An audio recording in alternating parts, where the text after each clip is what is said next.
น่ะยังไม่ได้ออกเลยฮะเห็นบ่เจ็บใส่อึ๊บ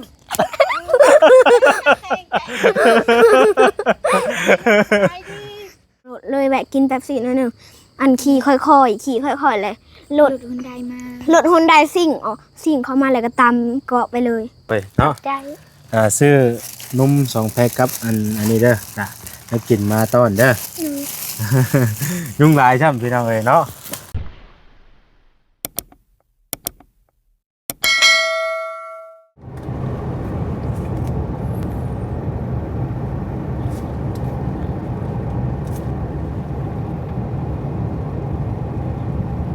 พี่น้องเอ้ยเนาะพบพอกันตอนบรรยากาศแรงๆเด้อพี่น้องเอ้ยอยู่ตลาดลักแปดตอนนี้เนาะรถตอนแรงพี่น้องเอ้ยบุญวันในการเดินงานเนาะแต่ละคนก็ได้ไปโทรมาบัดนี้เนาะ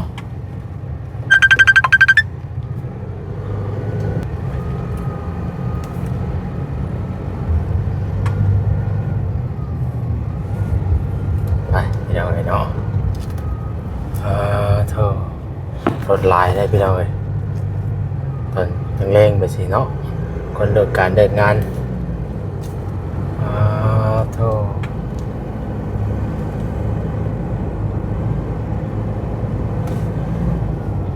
มันไดโนเสาร์ได้เอาไปหน่อย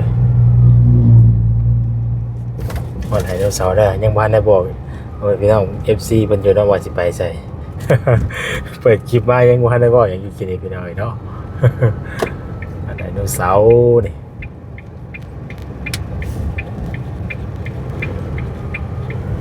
เดี๋ยวรถก้อนไปหน่อยเนาะมันอยากลายในตอนแรง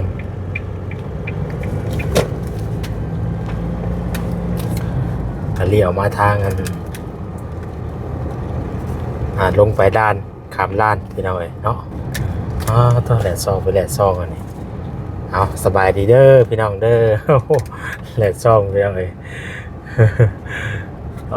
ย้อนเสียงเนาะสบายดีพ่อแม่พี่น้องเบิดสุขคนเด้อพี่น้องเด้อเนาะผมพอกับซองบอสโอ้มันแหลดแง่แห้งปวดพี่น้องเอ้ยโธ่เห็นอย่างเลยมาทางเดียวอะไรพี่น้องเอ้ยมันบ่เห็นอย่างเลยมันแหลดเนาะโอ้ยนี่ผมได้ไปหาน้องพันจะบ่บนนี้เนาะเอาพี่น้องเอ้ยยังแหลดอยู่เลยพี่น้องเอ้ยเอาเนาะตอนนี้กำลังเดินทางไปหาน้องซอนพี่น้องเอ้ยบ่มีหยังคือเก่ามื้อนี้ก็ได้ไปอัปเดตเยี่ยมยามถามข่าวเพิ่นคือเก่าพี่น้องเอ้ยเนาะมื้อนี้ก็มาคนเดียวพี่น้องเอ้ยทางวจิตเพิ่นก็เพิ่นค่าเวียกเพิ่นมื้อนี้เนาะเพิ่นก็ไปเคลียร์เวียกเคลียร์งานเพิ่นบ่ได้มานำกันมื้อนี้พี่น้องเนาะมาคนเดียวอาจารย์ก็ออกมาคำในกระทั่งออกมานี่ได้พี่น้องเอ้ยกระทั่งออกมาเพราะว่านี่ซื้อเครื่องไปให้ทั้งประตูวันนี้เนาะซื้อเครื่องซื้อของนั่นนี่แน่พี่น้องเอ้ยเลยออกมาคำในมื้อนี้ตอนแรกว่าจะไปหาคำล้าตอนแรกออกมาคำเกิดใจจะภาพทางรถว่าสิไปฮอดนะพี่น้องก็เลยบ่ไปเพราะว่าทางนี้ทางมาบ้านน้องเพิ่นน้องอ่อนน้องสอนนี่จะโอเคกว่าเนาะโอเคกว่าไปทางบ้านคำลาทางจะดีกว่ากันพี่น้องเอ้ยนี่แหละคือเห็นนะพี่น้องเนาะทางกันทางดีกว่าอยู่เนาะเบิ่งดูวันนี้มีไผเข้ามานำแน่พี่น้องเอ้ยมันสิอยู่บ่เนาะน้องอ่อนน้องสอนนี่เป็นอะไรอยู่ในป่าในดงนี่ดอกอะไรเป็นอะไรเนาะเพื่อนก็ได้ดูหอดแล้วเป็นอะไรเนาะจอดรถที่นี่แหละ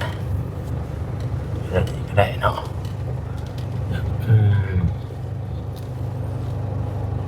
หอดแล้วไปพี่น้อยเนาะตอนนี้ก็มาหอดแล้วพี่น้อยเอาแนวก้อนมาก่อนโอ้ดิซี่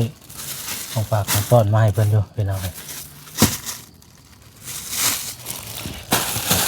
ซื้อนมกับมันไม่กินมาให้เพิ่นวันนี้เนาะเถอะเพิ่นโทพี่น้องเอ้ยอยู่กับไผเด้น้องอ่อนน้องน้องซอนนี่เนาะคือมิตรแท้นี่พี่น้องเอ้ยบรรยากาศตอนค่ำๆแรงๆเนาะเอ้าสบายดีลงมาก่อนต่อพี่น้องเอ้ยอันนี้ก็จะเป็นหม่องน้องอ่อนน้องสอนเพิ่นนอนเนาะน้องอ่อนนี่คือจะช่องน้องหยังวะพ่อถืออยู่บ่นี่สอนน้องสอนคนได้น้องอ่อนพี่น้องเอ้ยเนาะทางมามื้อนี้พากันอยู่กับไผนี่อยู่สองคนหยอกกันหยอกกันว้าย หยอกกันเจ็บอีดีบาดนี่โอ้ยไปย่างออกจากข้างในก่อนมันจังบ่เจ็บเนาะใส่ใส่คนไหนเนาะนี่ใส่อ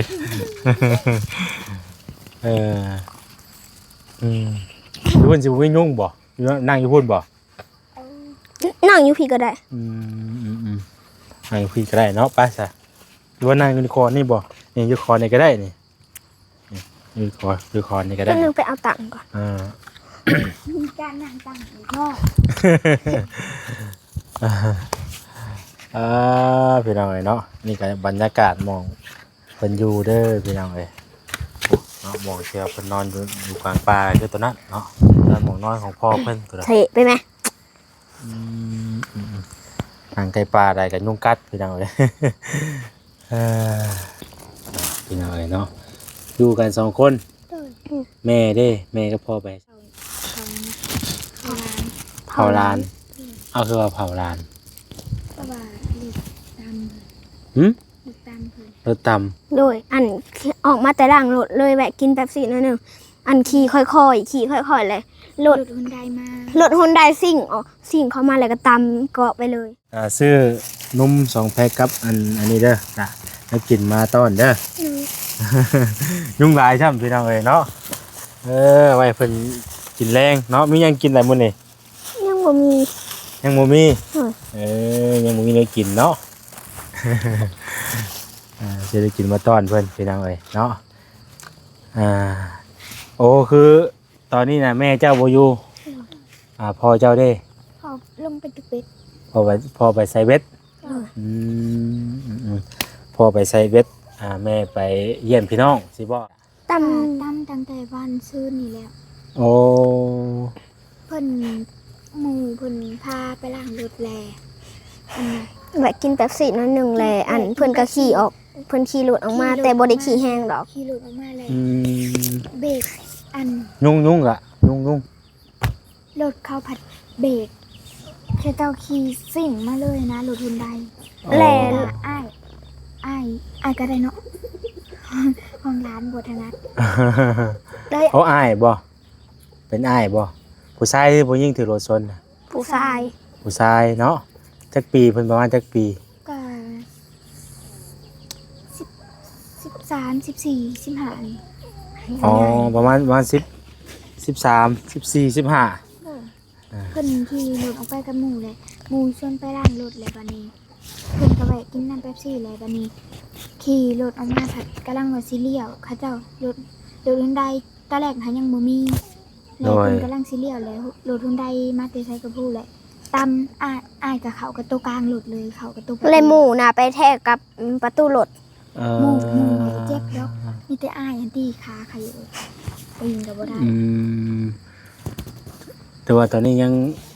บ่ไข้แน่บ่หรือว่าใดๆไข้แน่เพิ่นไข้แน่แต่ว่าเพิ่นยกมันบ่ได้นะบ่ได้มีแนวหักบ่ล่ะกระดูกนิบจะเข็ม7เข็มนิบ7เข็มโดนเพราะว่าวังนี้ก็เวิร์กวังนี้ก็เบิกไปเลยเป็นกระดูกเป็นกระดูกหักบ่เฮาบ่ได้หักบ่กระดูกบ่ได้หักนี่แต่แบบหนังเถิกหรือว่าแบบซ้ำบ่แบบมันเปิกออกเลยเป็นหูไปเลยนะหนังเลิกไปเลยเห็นซีดนะพี่ แต่ว่านั่งเลิกไปเลยเนาะบ่ได้เนาะ อ่าย า มีไผเนี่ยจะเข้ามาหามื้อนี้ล่ะ ยังบ่มี ยังบ่มีไผบ่ เลย บ่ลีเด้ ยัง บ่ลีก็ยังให้ เพิ่นออกมาตอนค่ คำกูนี่บ่ล่ะมา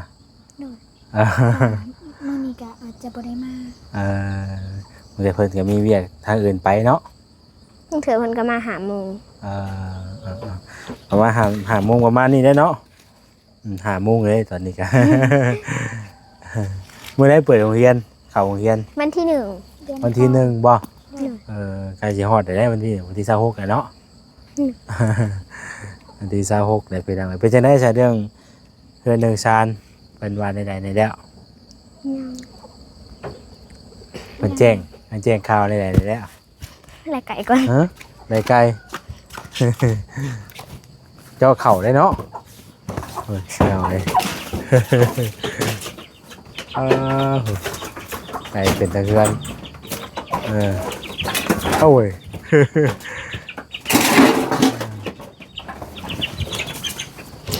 หนุ่ย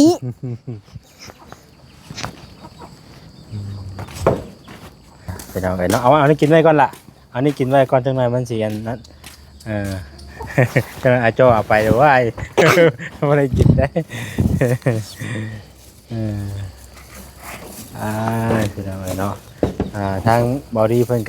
นจะมาช่วงตอนค่ำๆเนาะคือว่าเห็นเพิ่นไปเบิ่งดินบ่หลายมื้อน่ะเพิ่นไปเบิ่งดินไม่ใช่น่ะเบิ่งดินตอนไหม้บ่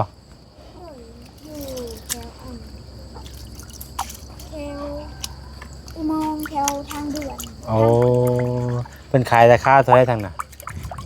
ยังบ่ฮู้ มีแต่ว่าไปเบิ่งไว้ก่อนเนาะ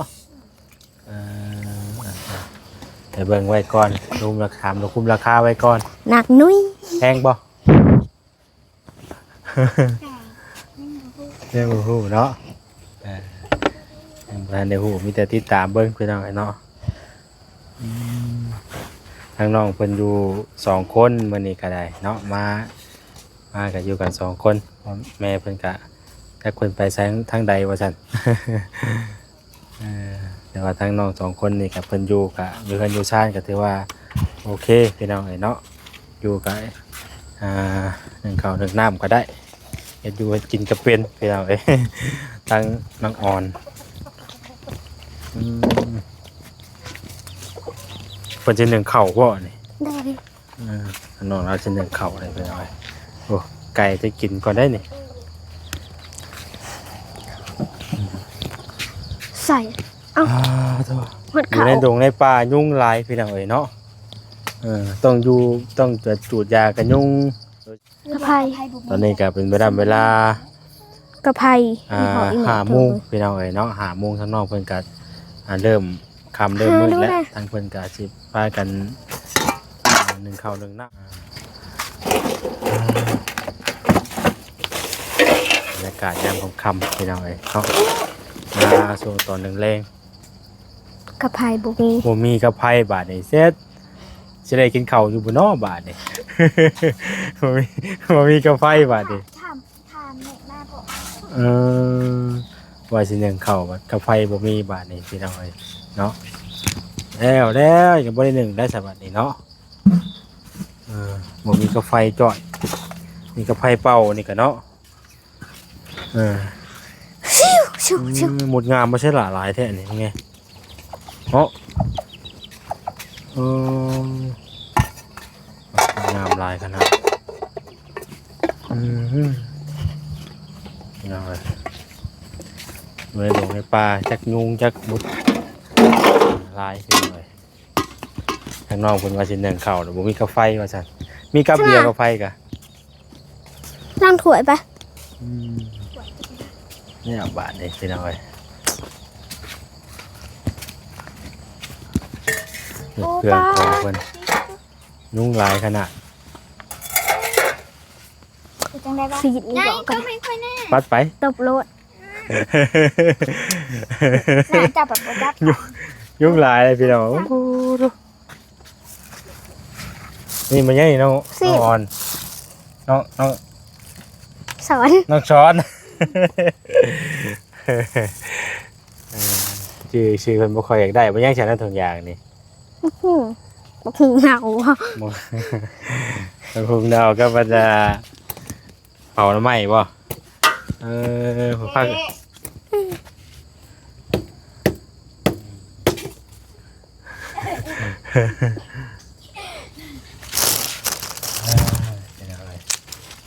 เพราะกระบอกพี่ให้มันสุกค่ะ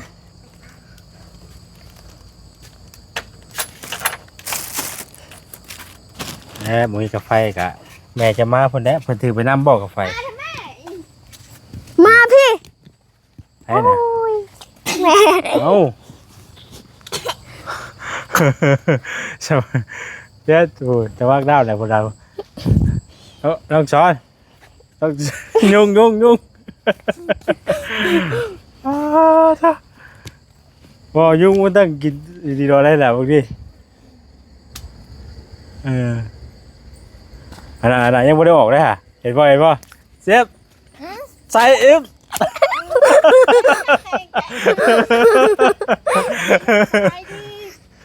สบายดีมาจะใช้อะไรนั่น ก็ไผ่เลยแม่ มาแต่เป็นผู้ช่องเบิ่งอันพอตึกปลา เขาอันนั้น มาได้อยี่บ่ แม่ก็ไผ่เด้ กระไพอยู่น้ำพอเพิ่นแหละ โถ อยากก็เลยจังถึงนะเขาหากมา ครับมีกาแฟช่ำ จังนึง ยุ่ง วันนี้เพิ่นบ่ได้เข้ามาบ่มื้อนี้ยังอยู่เนาะ เมื่อวานมีคนเข้ามาอยู่ลูกเข้ามาตอน อ๋อ สิทำ อยากอุดยุ่ง แต่ละมื้อก็พากันอยู่นี่ค่ำมานี่ก็ต้องได้เข้าห้องนอนแล้วเด้นี่เนาะ โอ้ยยุ่งแท้ๆได้นี่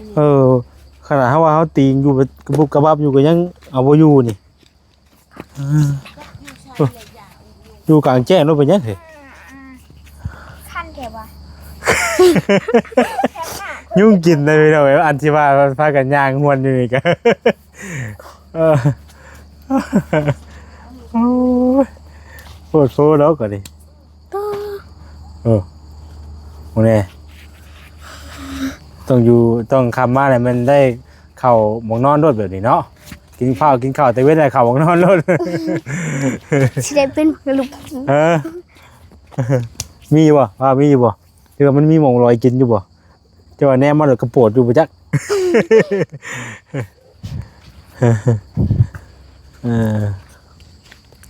โอ้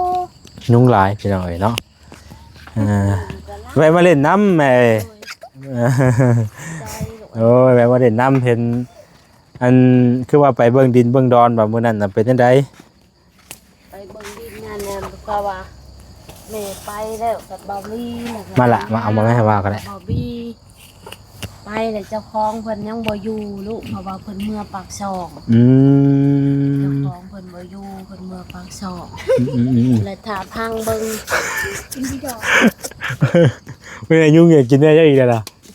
โอ้ยอยู่นิ่งบ่ได้แล้วพี่น้องเอ้ยเนาะอันนี้ ถามพังเบิ่งเอ้ยพังเพิ่นว่าแล้วมานี่หันดินตัวนี้หันก็ได้ยินอยู่เพิ่นมาบอกมาวานนี่ประมาณช้ำนี่แหละหรือว่าค่ำกว่านี่นุค่ำกว่านี่ประมาณ6 โมงนี่แหละเพิ่นมาเพราะว่าเพิ่นอยากขายดินเพิ่น50 คูณ 50 โอ้50คูณ50มันก็กว้างแล้วเนาะ แม่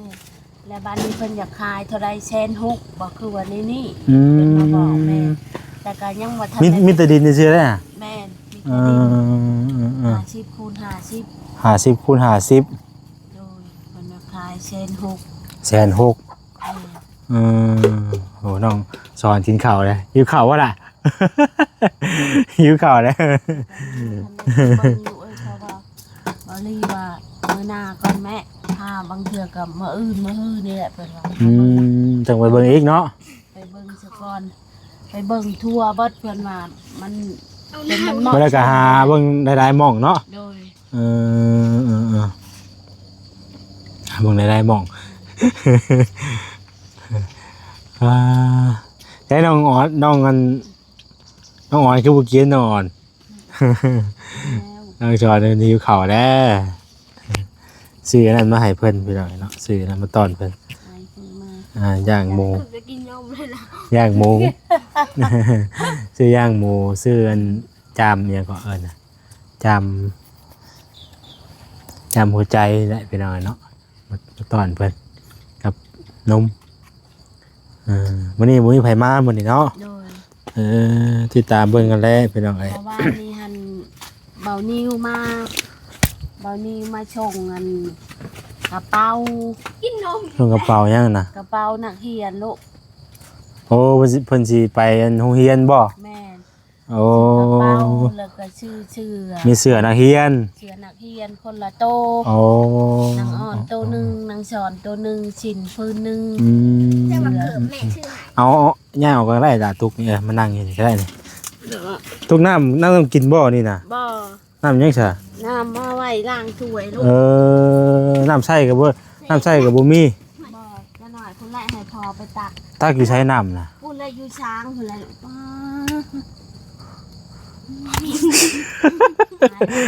พอตีกันดินจะได้เป็นยุงหลายใช่ไหมเนาะ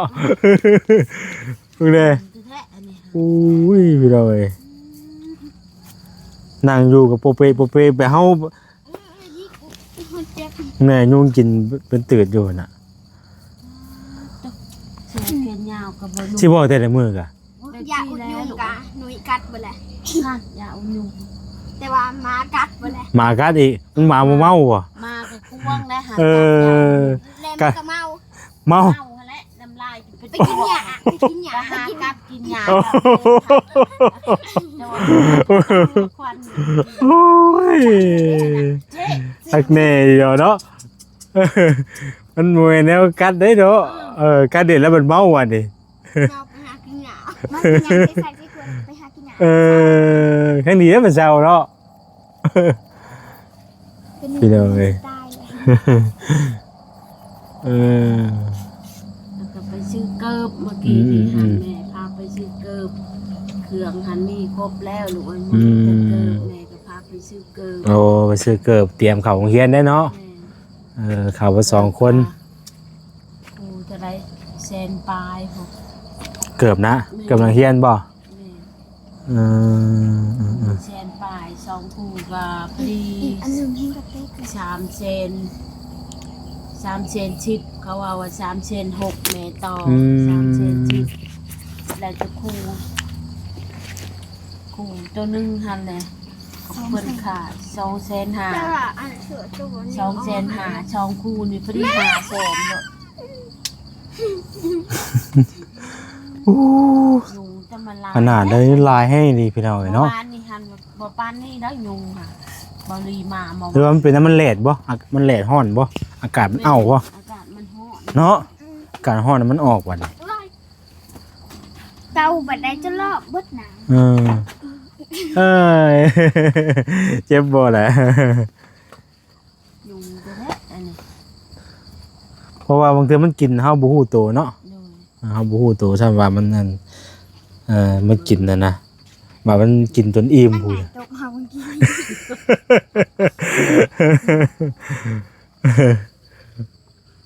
ยุ่งหลายพี่น้องเอ้ยเนาะก็มีแต่ฟังเบิ่งพี่น้องเอ้ยเนาะเพิ่นถ้ามื้อใดเพิ่นพาไปเบิ่งกลับไปเบิ่งอีกเนาะว่าสิจังได๋ เพิ่นเบิ่งว่าเพิ่นเว้า บ่ได้ไกลบ่ บ่ลูกเอ้ยแม่ อืม เพิ่นว่าไปเบิ่งจนมันเหมาะสม อ๋อคือทางเงินแม่บ่ได้ว่าจังใดบ่ไปอยู่ไสก็ได้บ่หรือว่าใด คันอยู่ไกลแล้วแม่บ่ไปลูกเอ้ย ๆ คืออยู่แถวปากบ่อปากดีหั่นแหละแม่บ่ไปนึงมากอะแต่แม่บ่จักเขาเด้บัดเป็นกลางค่ำกลางคืนแม่บ่มี อยู่เขตนี้แหละบ่มีบ่แผ่นดิน แถวนี้แหละแม่อยู่ได้แถวนี้เขาบ่จักเขาเบิ่ง เพราะว่ากับสถานที่ที่เฮาคุ้นเคยเนาะ โอ้ย สถานที่ที่เฮาคุ้นเคยเฮาก็คันเฮาคำว่าดินดอนแถวนี้มีขายก็เฮาก็อยู่ได้เนาะ โอ้ย ถ้าว่าอยู่ไปอยู่ไกลขอบเขตที่ว่าเฮาเคยอยู่มันก็บ่เฮาบ่ลืมเคยเนาะมันก็อีกแบบนึงพี่น้องเอ้ยแม่นเด้ แม่ขอแบบพอได้ล่มเฮือนกับมีหน้าบ้านหน่อยนึงนะลูกเอ้ยพอได้เป็นของตัวเอง อื นะ ม บ่แม่นว่าแม่อยากได้หลายบ่ อืม อยากได้พอได้ล่มเฮือนแล้วกับหน้า เพราะว่า บ้านนี่ได้ เพราะว่าเป็นที่เฮาเองสิเนาะ แม่พอได้เป็นของตัวเอง อืม บ่อยากหอบพุ่นหอบปี อืม หาช่องหาเบิ่งกันแหละเนาะหม่องใดมันเหมาะสมอันน่ะกับราคาก็แบบว่าซ้ำที่เฮา นี่หันก็ สู่ได้อันแหละ อันลวงนี่หันลวงยาวนี่หันนะชาวพูด สาวคูณสาวก็อยู่ได้แล้ว15คูณสาวก็คือว่าโอเคอยู่ คูณเช้าลูกแต่เมืองนั้นหันนะคูณ18 อืม เช้าคูณ18เพราะว่าแม่ก็พอได้อยู่ได้ดินหันมากรรมแบบนี้แหละแม่ก็มักอยู่ได้นะ เออ เพราะว่านึ่งมากอะ ไก่แบบไก่หมูไก่คู่แน่รู้จักกันแน่แบบ เฮาอยู่นี่หลายปีแล้วเนาะเรื่องเคยเนาะ เคยอยู่เคยกินน้ำกัน อื เด้ มครับไปเบิ่งคนคั่วเบิ่งหม่องใดมันที่เหมาะสมเนาะอ่า เพราะว่าได้ยินเขาว่าประมาณ5-6 มื้อนี่เว้ยเพิ่นมาในนี้เพิ่นให้ขายนี่ค่ะเพิ่นต่างปันให้หั่นน่ะแต่เจ้าของเพิ่นน่ะยังบ่ฮู้ อ๋อ เจ้าของหันยังบ่เคยเห็นแม่ก็บ่เคยเห็นเจ้าของเพิ่น เพราะว่าเขาดินประมาณ5-6หมื่นเนาะ แม่ สอกหาเบิ่งรุ่นเบิ่งกันแหละพี่น้องว่าสิมีบ่เนาะเพราะว่าดินจุมื้อนี้มันก็แพงๆเนาะแม่ โดย ดินจุมื้อนี้พี่น้องแพงน้ำนี่กินน้ำหยังจ้ะน้ำ น้ำค่ะแม่ชื่อเอา เออ พันคนไหน เขาเจ้ามาขายเอาพี่บ่ บ่แม่ไปซื้ออยู่นอกคนละ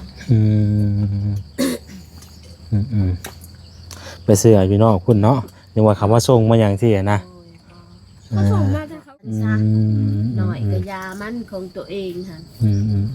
ใครกลัวหาโมมีของตัวเองเนาะ แม่มีของตัวเองแล้วหุบหอกเลย และเป็นยังไงรอรุ่นเบิ่งทำกันเนาะว่าสิมีดินมีดอนบ่หรือว่าจังใดโอ้ยยุง ตกหลังนี่แดงหมดเลยหนูกินอันนี้เชื่อ แต่เก้าเลยแต่เก้าแล้วพากันอยู่แบบได้ชาแต่ในมือนี่ เอาพอเลยเราทำแบบนี้นะจะเพราะว่าเขาไม่ได้ชูลงเลยลูกมาแล้วเขาขึ้นรถเนี่ย อยู่ในมุ้งบ่ แม่อยู่ในมุ้งนะ